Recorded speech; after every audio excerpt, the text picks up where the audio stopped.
Hello, everyone. Welcome to another episode of HealthTech with Purpose podcast. And today we have a beautiful guest, Jessica Brazil, who is joining us at HealthTech 2.0 event where we are streaming live today. And Jessica, what brings you to Health 2.0 conference? Yes, thank you for having me today. Very excited to share. I was invited to this conference as a recognition for an outstanding leadership award in healthcare. And I'm excited to be able to share on a panel a little bit about how to build community care and self care, and also to share some of those leadership Great. experiences that I've had in the journey. Right. Thank you so much. So, viewers, today the podcast we will be talking a lot more about leadership styles, and especially when it comes to female leadership, because that's been one of the passion areas for Jessica. But before we do that, Jessica, why not you tell us a bit about your career, how it has been, and what are the things you've been working on, and especially what keeps you busy nowadays. So let's start there. Yeah, thank you. Well, I've been a social worker for over 20 years. I began my career working on the state level, nonprofit, doing a lot of community based services, direct service with individuals. And one of the unique areas of the social work profession is that we look at people in the context of their environment. And we connect the systems, we connect all the different pieces of resources when we're working with individuals, families, and groups. So in my experience as a social worker, I found a passion in healthcare, especially working in mental health. And I started Mindful Living Group, which is a multi-specialty healthcare group, about 10 years ago. Okay. And I've been blessed to build a team of over 30 professionals, primarily nurse practitioners, social workers, mental health professionals, and alternative medicine providers. And we serve statewide in the state of Hawaii. Okay. Actively thousands of patients, have 3 clinics, and have a presence on 2 islands. So as you can imagine, that's been a journey in itself, and discovering different ways to be effective as a leader has been quite an inspirational journey. I've had an opportunity to also lead lifestyle retreats that include yoga, mindfulness, meditation, self-care, and speaking opportunities to a variety of groups, including this healthcare conference.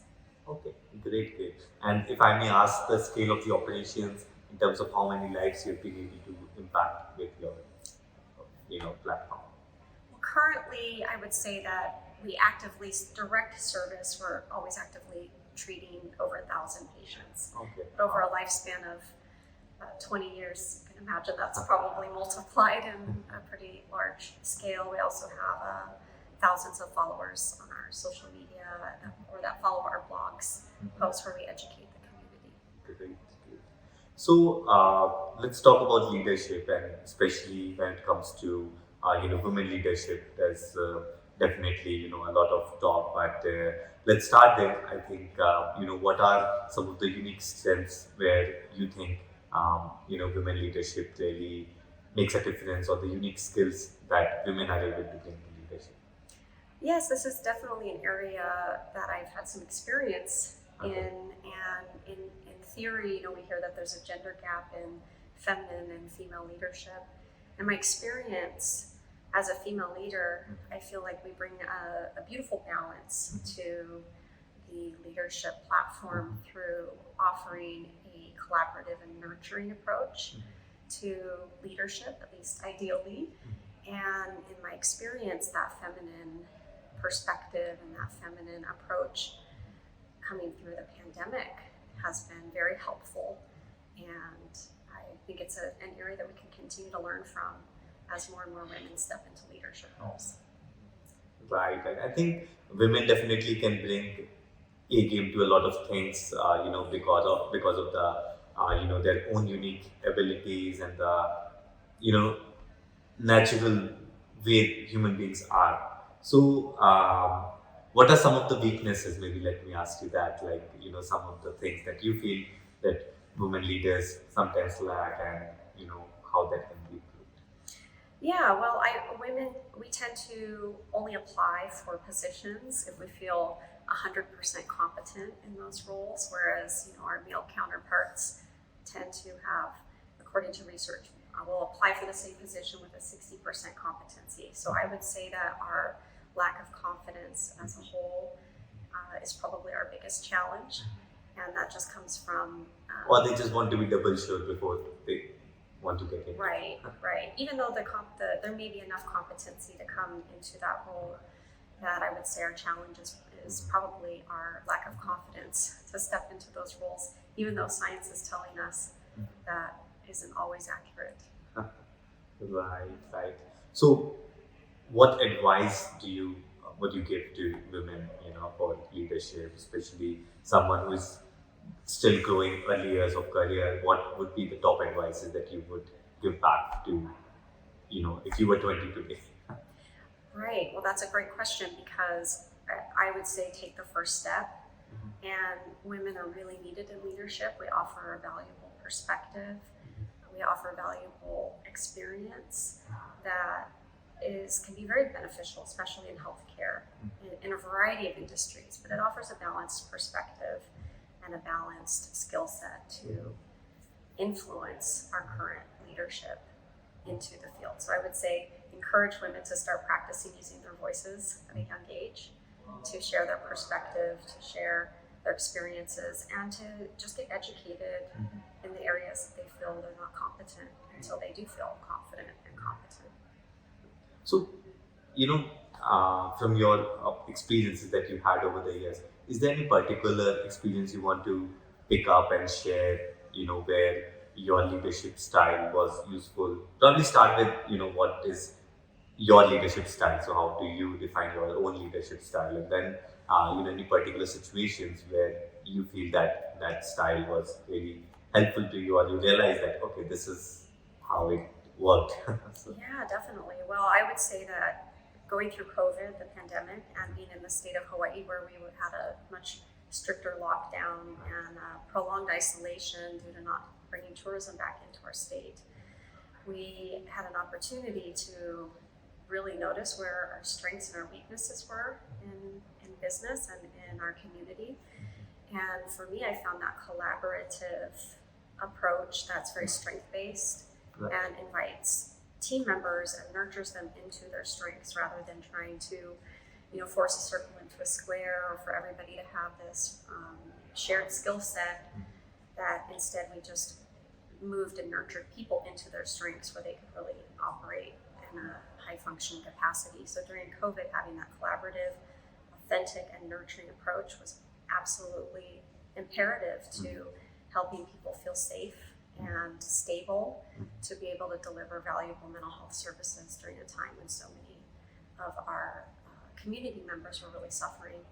So we needed to be very stable as a team, and that collaborative leadership style that first allowed us to tend to our own human needs and acknowledge those, and be flexible and adaptable to change.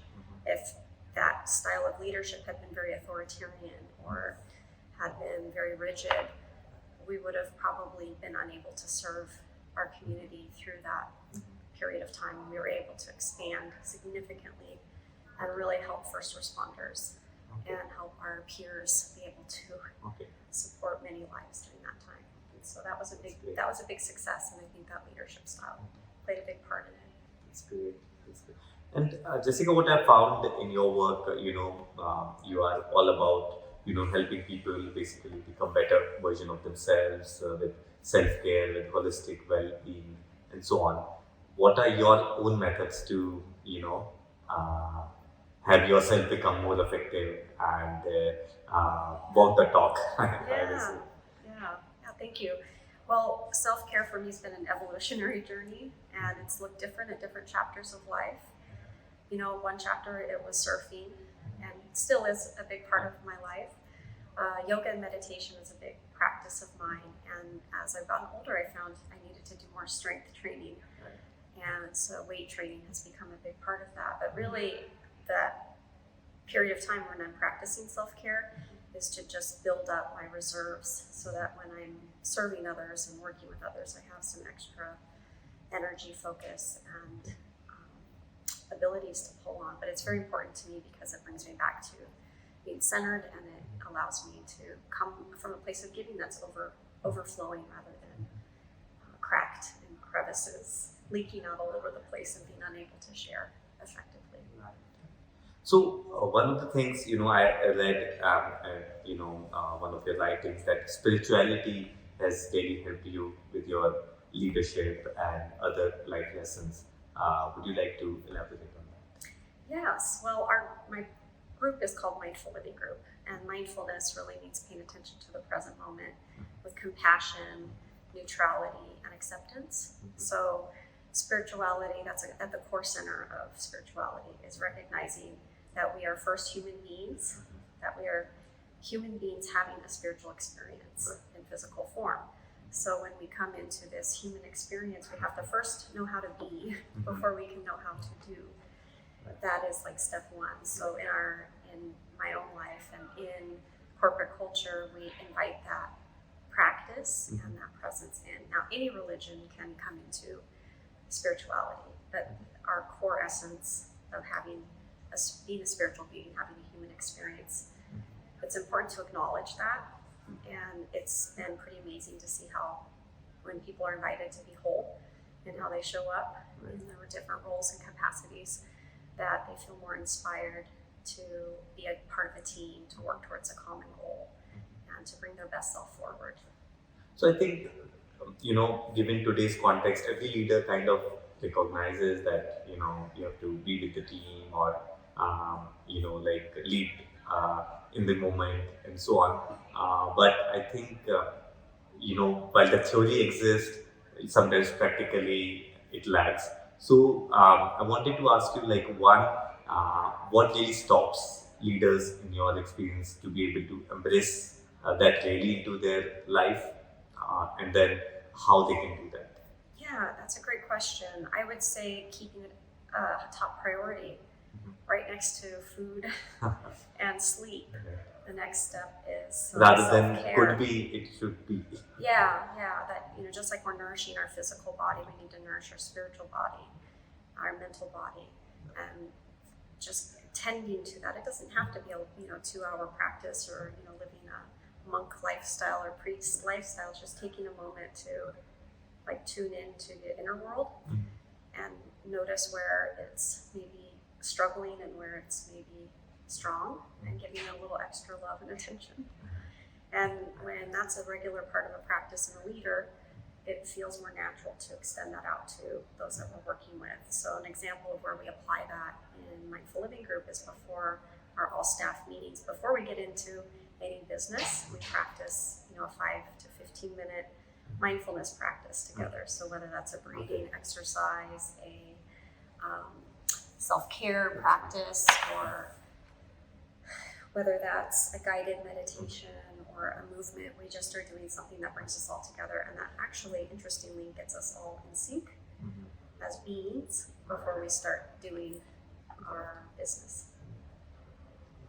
So that's great, actually, because I think I'm already feeling a bit really good energy in this interview.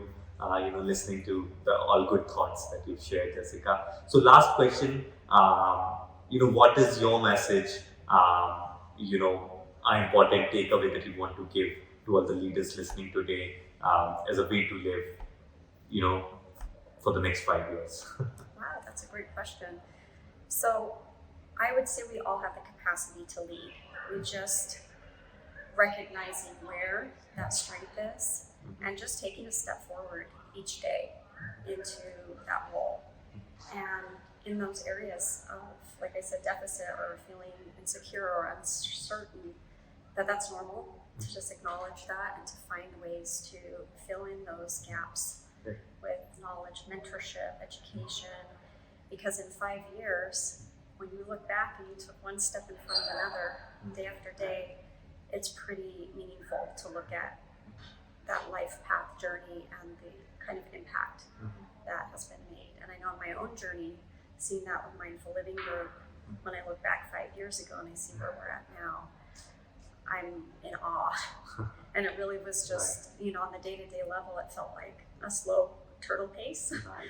But when looking back 5 years later, when we're on our path, when we are following our journey that we all know is like a really core part of who we are in our human experience, that there's always a place that we can lead and that we can shine.